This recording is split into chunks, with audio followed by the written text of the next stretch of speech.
Elon. Bienvenido a la escuela de startups de IA. Estamos realmente muy bendecidos de tenerte aquí hoy. Gracias por invitarme.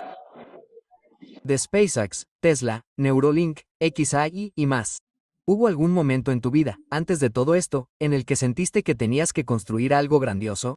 ¿Y qué te hizo cambiar de opinión? Bueno, al principio no pensé que construiría algo grandioso. Quería intentar construir algo útil, pero no pensé que construiría algo particularmente grandioso. Parecía improbable, probabilísticamente, dijiste, pero lo intenté. Estás hablando con una sala llena de personas que son todos ingenieros técnicos, a menudo algunos de los investigadores de IA más eminentes que están surgiendo en el sector. Vale. Creo que Creo que me gusta más el término ingeniero que investigador. Quiero decir, supongo que si hay algún avance algorítmico fundamental, es una investigación, pero por lo demás es ingeniería. Quizás empecemos por atrás. Cuando tenías entre 18 y 25 años, esta sala estaba llena de gente de tu edad. Parece más joven porque el grupo fundador es cada vez más joven. Puedes ponerte en su lugar cuando tenías 18 o 19 años, aprendiendo a programar o incluso teniendo la primera idea para Zip2. ¿Cómo fue eso para ti? Sí, en el 95, me enfrenté a la elección de hacer, ya sabes, estudios de posgrado, un doctorado en Stanford, en ciencia de materiales, trabajando en ultracondensadores para su posible uso en vehículos eléctricos, esencialmente tratando de resolver el problema de la autonomía de los vehículos eléctricos, o intentar hacer algo en esta cosa de la que la mayoría de la gente nunca ha oído hablar, llamada Internet. Y hablé con mi profesor, que era Bill Next en el departamento de ciencia de los materiales, y le dije, bueno, puedo aplazarlo un trimestre porque probablemente fracasará y tendré que volver a la universidad. Y luego dijo, probablemente esta sea la última conversación que tengamos. Y tenía razón. Bueno, pero pensé que lo más probable es que las cosas fracasaran, no que tuvieran éxito. Y luego, en el 95, escribí, creo que básicamente los primeros o casi los primeros mapas, direcciones, páginas blancas y páginas amarillas de Internet. Simplemente lo escribí personalmente, ni siquiera utilicé un servidor web, simplemente leí el foro directamente porque no podía permitirme, y podría haberme permitido, no podía permitirme un T1. La oficina original estaba en Sherman Avenue en Palo Alto. Había como un ISP en el piso de abajo, así que taladré un agujero en el suelo y pasé un cable de tierra directamente al ISP. Y, ya sabes, mi hermano se unió a mí, y otro cofundador, Greg Curry, que falleció, y, en ese momento, ni siquiera podíamos permitirnos un lugar donde quedarnos, así que la oficina costaba $500 al mes, así que dormíamos en la oficina y luego le gritamos a Paige Millino en la YMCA, supongo, terminamos haciendo una pequeña empresa útil, ZUP2, al principio, y construimos mucha tecnología de software realmente buena.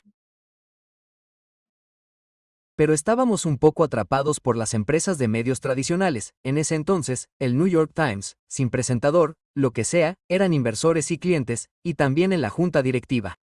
Bueno, querían usar nuestro software de maneras que no tenían sentido. Bueno, yo quería llegar directamente a los consumidores. En fin, es una larga historia si me detengo demasiado en Z2, pero lo que realmente quería hacer en Internet era hacer algo útil. Porque tenía dos opciones. Hacer un doctorado y ver cómo la gente construía Internet o ayudar a construir Internet de alguna manera. Y pensé, bueno, supongo que siempre puedo intentarlo y fracasar, y luego volver a los estudios de posgrado. Y bueno, acabó teniendo bastante éxito. Se vendió por $300 millones, lo cual era mucho en ese momento. Creo que el impulso mínimo para una startup de IA es de $1,000 millones. Es como si hubiera tantos unicornios, como una manada de unicornios. Ya sabes, unicornios, una situación de $1,000 millones. Ha habido inflación desde entonces, así que bastante más dinero en realidad. Sí, quiero decir, en 1995 probablemente podías comprar una hamburguesa por 5 centavos. Bueno, no del todo, pero sí, ha habido mucha inflación. Pero bueno, el nivel de expectación en torno a la IA es bastante intenso, como habrás visto. Ya sabes, ves empresas que tienen menos de un año y que a veces alcanzan valoraciones de miles de millones de dólares o varios miles de millones de dólares, lo cual supongo que podría funcionar y probablemente lo hará en algunos casos. Pero es deslumbrante ver algunas de estas valoraciones. Sí. ¿Qué piensas? Bueno, yo soy bastante optimista personalmente. Sinceramente, soy bastante optimista. Así que creo que la gente de esta sala va a crear mucho del valor que 1,000 millones de personas en el mundo deberían estar utilizando y ni siquiera estamos arañando la superficie. Me encanta la historia de Internet, en el sentido de que, incluso en aquel entonces, ya sabes, Te pareces mucho a la gente de esta sala, en aquel entonces, y que los jefes de todos los directores ejecutivos de todas las empresas de medios tradicionales te ven como la persona que entendía Internet y gran parte del mundo, el mundo corporativo, el mundo en general, que no entiende lo que está pasando con la IA, van a mirar a la gente de esta sala para eso mismo. Parece que, ¿sabes? ¿Cuáles son algunas de las lecciones tangibles? Parece que una de ellas es, no renuncie al control de la junta directiva, o tenga cuidado con tener un abogado realmente bueno.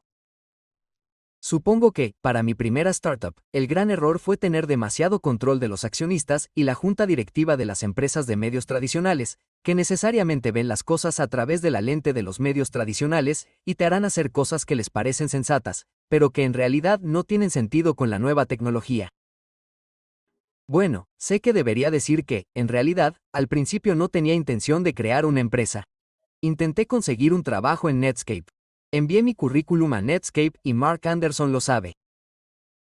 Pero creo que nunca vio mi currículum y nadie respondió, así que intenté quedarme en el vestíbulo de Netscape para ver si podía encontrarme con alguien, pero era demasiado tímido para hablar con nadie, así que pensé, esto es ridículo, así que escribiré software yo mismo y veré qué pasa. En realidad, no era desde el punto de vista de querer crear una empresa, solo quería participar en la construcción de Internet de alguna manera, y como no pude conseguir un trabajo en una empresa de Internet, tuve que crear una empresa de Internet. En fin, sí, quiero decir, desde una perspectiva de IA, cambiará tan profundamente el futuro que es difícil imaginar cuánto. Pero sabes, la economía asume que las cosas no van mal y que la IA no nos mata a todos y a sí misma. Entonces verás en última instancia una economía que no es 10 veces mayor que la economía actual. En última instancia, si nos convertimos, digamos o lo que sea, en nuestros futuros descendientes de máquinas o, en su mayoría, en descendientes de máquinas, se convierten en una especie de cabaña de civilización de escala 2 o superior, estamos hablando de una economía que es miles de veces, quizás millones de veces mayor que la economía actual. Así que sí, quiero decir que me sentí un poco como cuando estaba en DC recibiendo muchas críticas por deshacerme del desperdicio y el fraude, lo cual fue una misión secundaria interesante para las misiones secundarias. Pero tengo que volver a la misión principal. Sí, tengo que volver a la misión principal aquí. Bueno, volvamos a la misión principal. Bueno, pero me sentí un poco como si hubiera, ya sabes, como si estuvieran arreglando el gobierno. Es como si, por ejemplo, la playa estuviera sucia, y hubiera agujas, heces y basura, y quisieras limpiar la playa. Pero luego también está este muro de agua de 300 metros, que es un tsunami de ¿Cuánto importa realmente limpiar la playa si está a punto de llegar un tsunami de 300 metros? No tanto. Nos alegra que hayas vuelto a la misión principal. Es muy importante. Sí, volvamos a la misión principal. Construir tecnología, que es lo que me gusta hacer. Es demasiado ruido. La relación señal-ruido en política es terrible. Bueno, quiero decir que vivo en San Francisco, así que no hace falta que me lo digas 2 veces. Sí. DC es como si supieras que todo es política en DC. Pero si intentas construir un cohete o coches o intentas tener un software que compile y funcione de forma fiable, tienes que buscar la verdad al máximo o tu software o tu hardware no funcionarán. No puedes ser un juez riguroso, las matemáticas y la física son jueces rigurosos. Estoy acostumbrado a estar en un entorno de búsqueda de la verdad al máximo y eso no es nada político. De todas formas, me alegro de volver a la tecnología. Supongo que tengo curiosidad por volver al momento de Zip2. ¿Tenías cientos de millones de dólares o tenías una salida que valía cientos de millones de dólares? Quiero decir, yo conseguí 20 millones de dólares. Vale, así que al menos resolviste el problema del dinero. Básicamente lo cogiste y seguiste adelante con X.com, que se convirtió en PayPal y Confinity. Sí, bueno, mantuve las fichas sobre la mesa. Bueno, no todo el mundo hace eso. Muchas de las personas en esta sala tendrán que tomar esa decisión. De hecho, ¿qué te llevó a volver al ruedo? Bueno, creo que sentí que había construido una tecnología increíble, pero que nunca se llegó a utilizar. Bueno, ya sabes, creo que, al menos desde mi perspectiva, teníamos mejor tecnología que, digamos, Yahoo o cualquier otro, pero estaba limitada por nuestros clientes. Así que quería hacer algo que estuviera bien, que no nos limitara a nuestros clientes, ir directamente al consumidor. Y eso es lo que terminó siendo, como X.com, PayPal, básicamente X.com fusionándose con Confinity, que juntos crearon PayPal y luego, que en realidad la especie de diáspora de PayPal, podría haber creado más empresas que probablemente cualquier otra cosa en el siglo XXI, ya sabes, tanta gente talentosa estaba en la combinación de Confinity y X.com, así que solo quería, como que sentí que, nos cortaron un poco las alas con Zip2 y es como, bueno, ¿qué pasa si no nos cortan las alas y vamos directamente al consumidor? Y eso es lo que terminó siendo PayPal. Pero sí, conseguí ese cheque de $20 millones por mi parte de SIP-2. En ese momento, vivía en una casa con 4 compañeros de piso, y tenía, no sé, 10,000 en el banco y...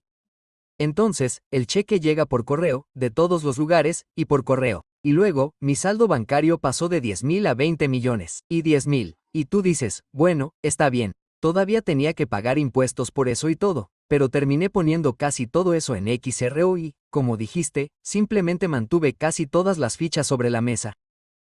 Y sí, y luego de PayPal pensé, bueno, tenía curiosidad por saber por qué no habíamos enviado a nadie a Marte. Fui al sitio web de la NASA para averiguar cuándo enviaríamos gente a Marte y no había ninguna fecha. Pensé que tal vez era difícil de encontrar en el sitio web. Pero de hecho no había ningún plan real para enviar gente a Marte. Entonces, ya sabes, he venido. Esta es una historia muy larga, así que no quiero ocupar demasiado tiempo aquí, pero creo que todos estamos escuchando con mucha atención. Bueno, en realidad estaba en la autopista de Long Island con mi amigo Ado Resi, que éramos como compañeros de clase en la universidad, y Ado me preguntó qué íbamos a hacer. ¿Qué iba a hacer después de PayPal? Y yo le dije, no lo sé, supongo que tal vez me gustaría hacer algo filantrópico en el espacio, porque no creía que pudiera hacer nada comercial en el espacio, porque parecía algo que solo compete a las naciones. Bueno, pero tengo curiosidad por saber cuándo vamos a enviar gente a Marte, y fue entonces cuando pensé, oh, no está en el sitio web. Entonces empecé a investigar, pero no hay nada en el sitio web de la NASA. Entonces empecé a investigar y, bueno, estoy resumiendo mucho aquí. Pero, bueno, mi primera idea fue hacer una misión filantrópica a Marte llamada Life to Mars, donde enviarían un pequeño invernadero con gel nutritivo deshidratado, lo aterrizarían en Marte, y lo harían crecer, hidratarían el gel, y luego tendrías esta gran toma de plantas verdes sobre un fondo rojo. Por cierto, durante mucho tiempo no me di cuenta de que, Money Shot, creo que es una referencia pornográfica, pero bueno, de todas formas, la cuestión es que esa sería la gran toma de plantas verdes sobre un fondo rojo e intentaría inspirar a la NASA y al público a enviar astronautas a Marte. A medida que aprendí más, me di cuenta y, por cierto, fui a Rusia en 2001 y 2002 para comprar misiles balísticos intercontinentales, lo cual es toda una aventura. Ya sabes, te reúnes con el alto mando ruso y dices, quiero misiles balísticos intercontinentales. Bueno, esto era para llegar al espacio como un cohete. No para bombardear a nadie, pero tuvieron que, como resultado de las conversaciones sobre reducción de armamento, tuvieron que destruir varios de sus grandes misiles nucleares. Entonces pensé, bueno, ¿qué tal si cogemos 2 de esos, ya sabes, menos el nuclear, y añadimos una etapa superior adicional para Marte? Pero fue un poco alucinante, ya sabes, estar en Moscú en 2001 negociando con el ejército ruso para comprar misiles balísticos intercontinentales. Era una locura. Y, sin embargo, siguieron subiendo el precio. Así que, literalmente, es como lo opuesto a lo que debería ser una negociación. Así que pensé, estas cosas se están volviendo muy caras. Y luego me di cuenta de que, en realidad, el problema no era que no hubiera suficiente voluntad para ir a Marte, sino que no había forma de hacerlo sin salirse del presupuesto, incluso del presupuesto de la NASA. Así que ahí fue donde decidí fundar SpaceX. SpaceX para hacer avanzar la tecnología de cohetes hasta el punto de poder enviar gente a Marte. Y eso fue en 2002. Así que no fue porque empezaste queriendo montar un negocio. Querías empezar algo que te resultara interesante, que pensaras que la humanidad necesitaba. Y luego, como un gato tirando de una cuerda, la bola se desenreda. Resulta que podría ser un negocio muy rentable. Lo digo en serio. Ahora lo es, pero está ahí. No había ningún ejemplo previo de una startup de cohetes que realmente se estableciera. Ha habido varios intentos de crear empresas de cohetes comerciales, y todos fracasaron. Entonces, de nuevo, con el inicio de SpaceX tenía, desde el punto de vista de que creo que había menos de un 10% de posibilidades de tener éxito. Quizás un 1%, no lo sé. Pero si una startup no hace algo para avanzar en la tecnología de cohetes, definitivamente no viene de los grandes contratistas de defensa porque solo impiden aplastar al gobierno y el gobierno solo quiere hacer cosas muy convencionales. Entonces, o viene de una startup o no sucede en absoluto. Entonces, una pequeña posibilidad de éxito es mejor que ninguna posibilidad de éxito y sí. Entonces, SpaceX comenzó eso a mediados de 2002 esperando fracasar. Como dije, probablemente había un 90% de posibilidades de fracasar, e incluso cuando reclutaba gente no intentaba dar a entender que probablemente moriríamos, pero había pocas posibilidades de que no muriéramos, y sí, pero esta es la única manera de llevar gente a Marte y hacer avanzar la tecnología de punta, y entonces terminé siendo ingeniero jefe del cohete. No porque quisiera, sino porque no podía contratar a nadie que fuera bueno. Así que ninguno de los buenos ingenieros jefes se unió porque pensaban que era demasiado arriesgado. Ibas a morir. Y entonces terminé siendo ingeniero jefe del cohete. Y los 3 primeros vuelos fracasaron, así que es un poco un ejercicio de aprendizaje. Y el cuarto, afortunadamente, funcionó. Pero si el cuarto no hubiera funcionado, no me habría quedado dinero y habría sido el fin. Así que estuvo bastante reñido. Si el cuarto lanzamiento del Falcon no hubiera funcionado, habría sido el final y nos habríamos unido al cementerio de anteriores empresas de cohetes.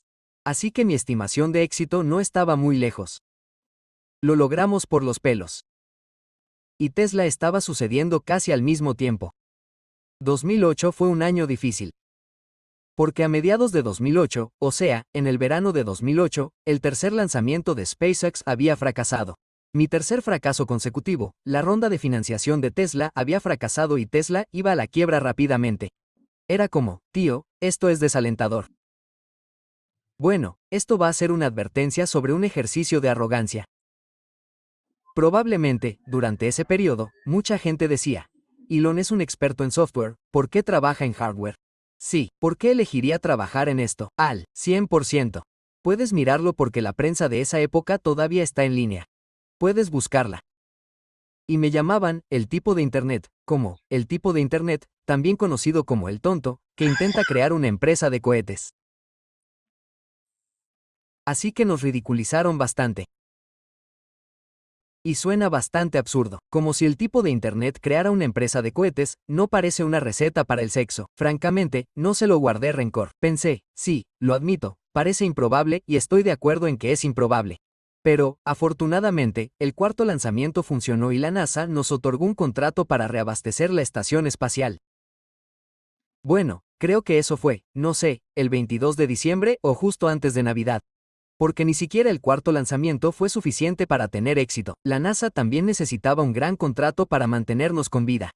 Así que recibí una llamada del equipo de la NASA y, literalmente, me dijeron que les iban a adjudicar uno de los contratos para reabastecer la estación espacial. Yo, literalmente, les dije, os quiero, chicos. Lo cual no es lo que suelen oír, porque suele ser bastante sobrio, pero yo pensé, vaya, esto salva a la empresa. Y entonces cerramos la ronda de financiación de Tesla a última hora del último día que fue posible, que fue a las 6 de la tarde del 24 de diciembre de 2008. Nos habrían devuelto la nómina 2 días después de Navidad si esa ronda no se hubiera cerrado. Bueno, ese final de 2008 fue estresante, eso es seguro. Supongo que por tu experiencia con PayPal y Zip2 al lanzarte a estas startups de hardware, sientes que uno de los objetivos principales fue ser capaz de encontrar y finalmente atraer a las personas más inteligentes posibles en esos campos en particular. ¿Sabes? ¿A qué me refiero? La mayoría de las personas aquí presentes, creo que ni siquiera han dirigido a una sola persona todavía. Están comenzando sus carreras. ¿Qué le dirías a Elon que nunca ha tenido que hacer eso todavía? Por lo general, creo que hay que intentar ser lo más útil posible. Puede sonar correcto, pero es muy difícil ser útil, especialmente para mucha gente.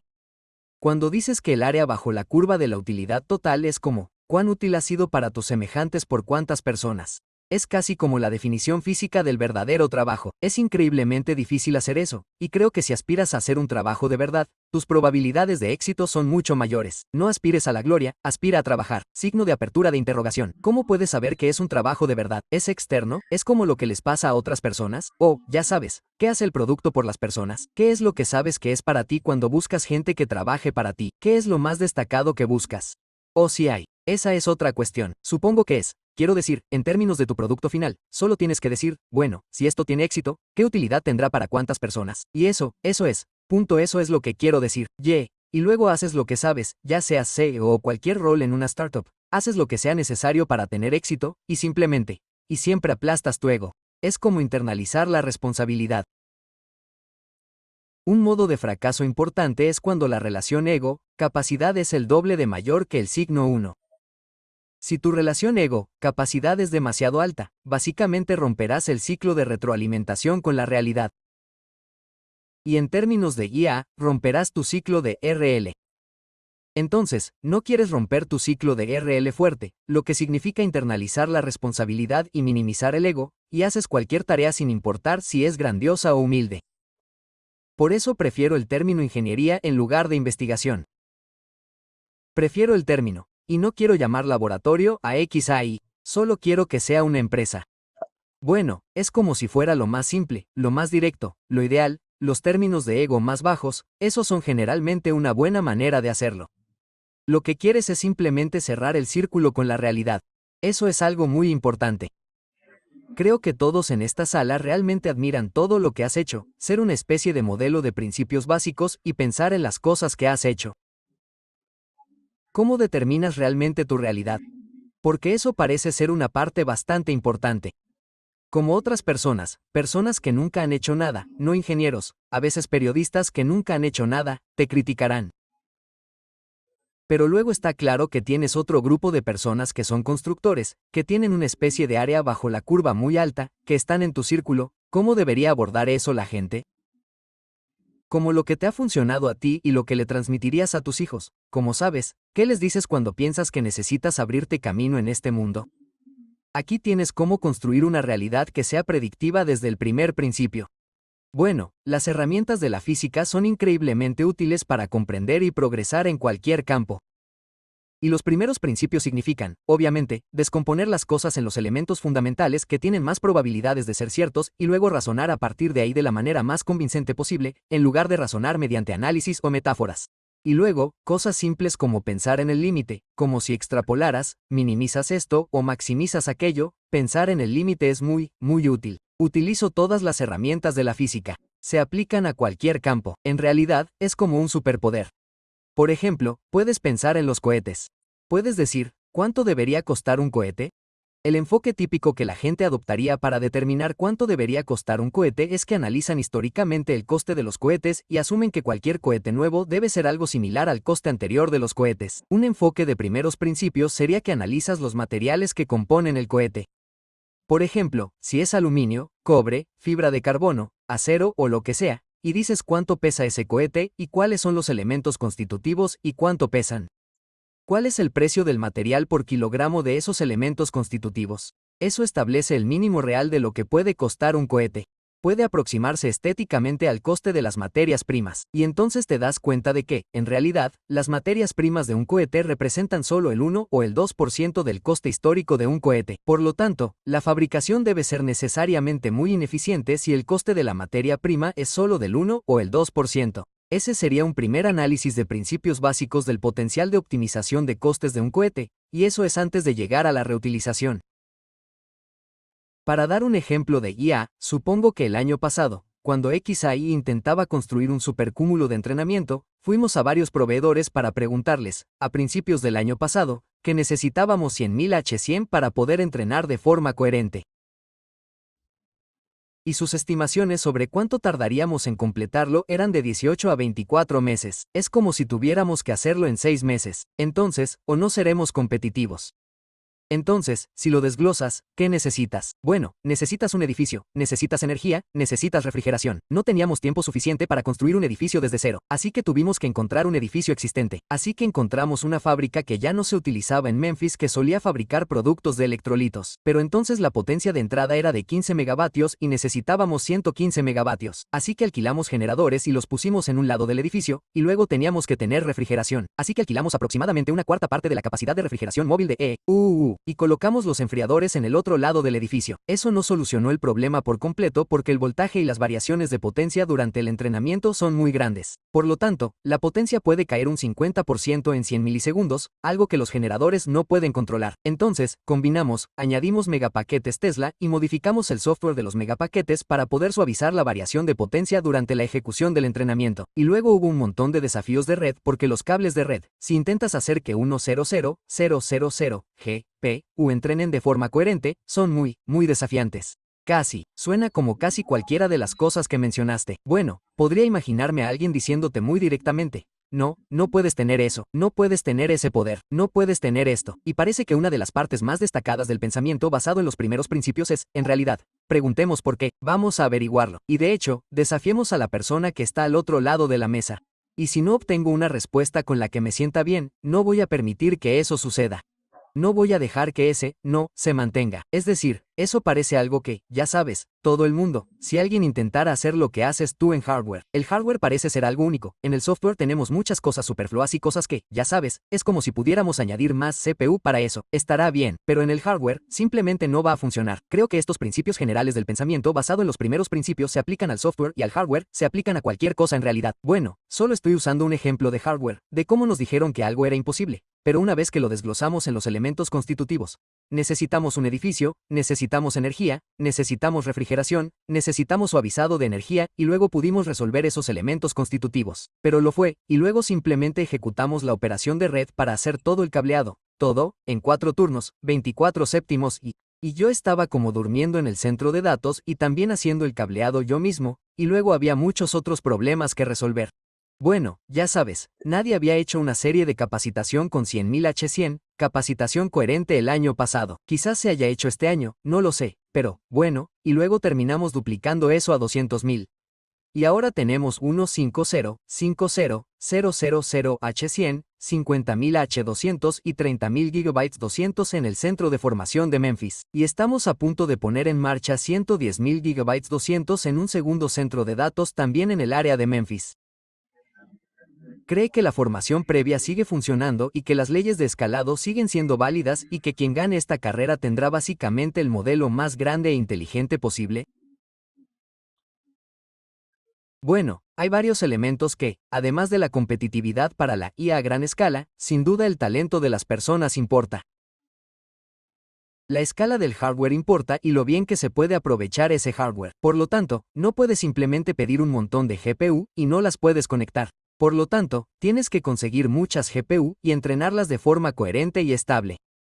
Entonces, ¿qué acceso único a los datos tienes? Supongo que la distribución también importa hasta cierto punto, como la forma en que las personas se exponen a tu IA. Esos son factores críticos si va a ser como un gran modelo de base que sea competitivo. Como muchos han dicho, creo que mi amigo Ila Sky dijo que nos hemos quedado sin datos de preentrenamiento generados por humanos. Te quedas sin tokens bastante rápido. Bueno, ciertamente de tokens de alta calidad.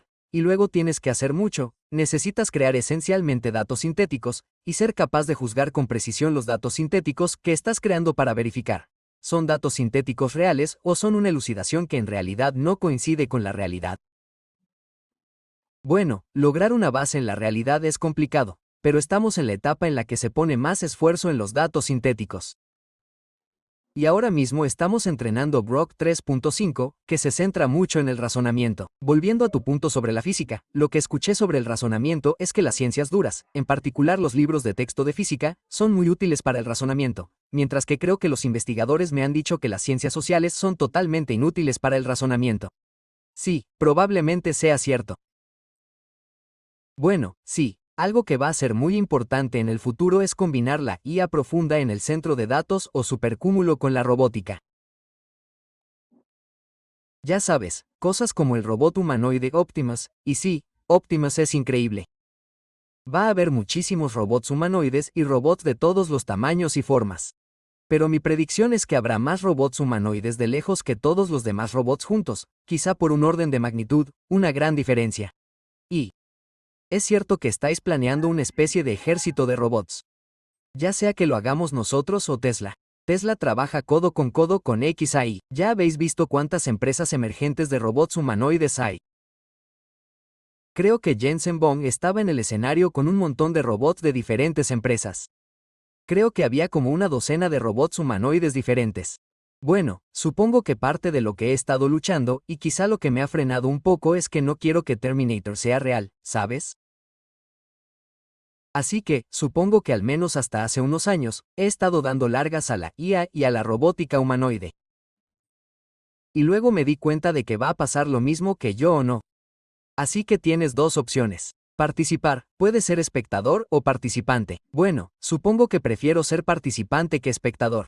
Bueno, ahora es pisar a fondo con los robots humanoides y la superinteligencia digital. Así que supongo que hay una tercera, cosa de la que todo el mundo te ha oído hablar mucho y de la que soy muy fan, ya sabes, de convertirnos en una especie multilingüe. ¿Dónde encaja esto? Sabes que esto es todo lo que sabes, no solo algo que ocurrirá en 10 o 20 años, quizás algo que ocurrirá en 100 años, como si fuera algo que durará muchas generaciones para la humanidad. ¿Sabes cómo lo piensas? Existe la IA, obviamente, la robótica incorporada, y luego hay especies multiplanetarias. Todo esto alimenta ese último punto o qué te impulsa ahora mismo para los próximos 10, 20 y 100 años. Vaya, 100 años, tío. Espero que la civilización exista dentro de 100 años. Si existe, será muy diferente a la civilización actual. Quiero decir, yo predeciría que habrá al menos 5 veces más robots humanoides que humanos, quizás 10 veces. Y una forma de ver el progreso de la civilización es el porcentaje de finalización. Entonces, si estás en una escala cautelosa 1, has aprovechado toda la energía de un planeta. Ahora bien, en mi opinión, solo hemos aprovechado quizás el 1 o el 2% de la energía de la Tierra, así que nos queda mucho camino por recorrer para llegar a la escala CEV1. Entonces, en KV2, has aprovechado toda la energía del Sol. Lo que sería, no sé, 1.000 millones de veces más energía que la Tierra, quizá más cerca de 1 billón, y entonces KHChep3 sería toda la energía de una galaxia, bastante lejos de eso, así que estamos en la etapa muy temprana del Big Bang inteligente. Espero que estemos en términos de ser multiplanetarios. Creo que tendremos suficiente masa transferida a Marte en unos 30 años para que Marte sea autosuficiente, de modo que Marte pueda seguir creciendo y prosperando incluso si las naves de reabastecimiento de la Tierra dejan de llegar. Y eso aumenta enormemente la esperanza de vida probable de la civilización o de la conciencia o de la inteligencia, tanto biológica como digital. Por eso creo que es importante convertirse en una especie multiplanetaria, y me preocupa un poco la paradoja de la espuma, como por qué no hemos visto ningún extraterrestre, y podría deberse a que la inteligencia es increíblemente rara. Y quizás seamos los únicos en esta galaxia. En cuyo caso, la inteligencia de la conciencia es como una pequeña vela en una vasta oscuridad y deberíamos hacer todo lo posible para asegurarnos de que la pequeña vela no se apague.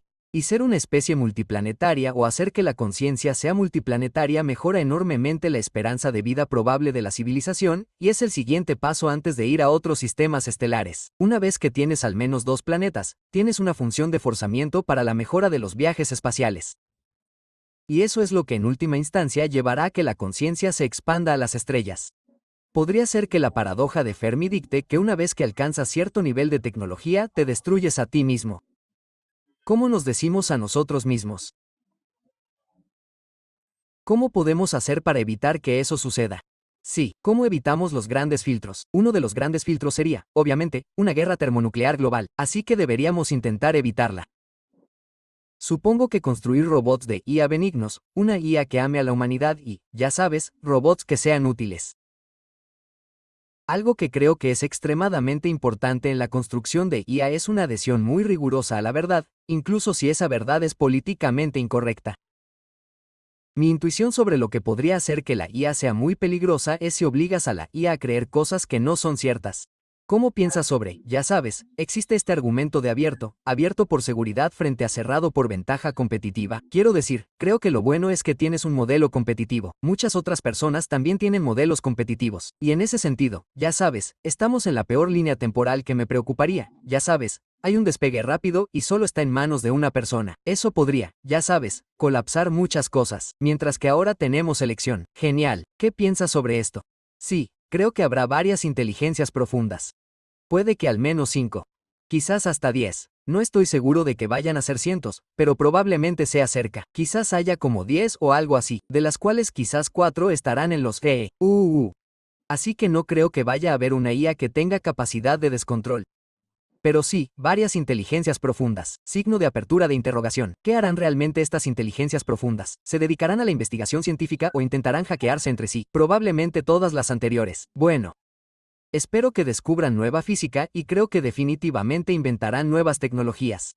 Creo que estamos bastante cerca de la superinteligencia digital. Puede que suceda este año, y si no sucede este año, el año que viene seguro que habrá una superinteligencia digital definida como más inteligente que cualquier humano en cualquier cosa. Bueno, ¿cómo dirigimos eso hacia una especie de superabundancia? ¿Sabes qué? Podríamos tener mano de obra robótica, inteligencia energética barata a demanda. ¿Sabes? ¿Es eso algo así como la píldora blanca? ¿En qué parte del espectro te encuentras?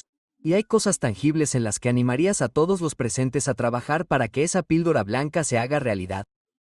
Creo que lo más probable es que sea un buen resultado. Supongo que estoy de acuerdo con Jeff Hinton en que quizá haya un 10 o un 20% de posibilidades de aniquilación, pero mira el lado positivo, es un 80 o un 90% de probabilidades de un gran resultado. Bueno, sí, no puedo enfatizarlo lo suficiente. Una adhesión rigurosa a la verdad es lo más importante para la seguridad de la IA.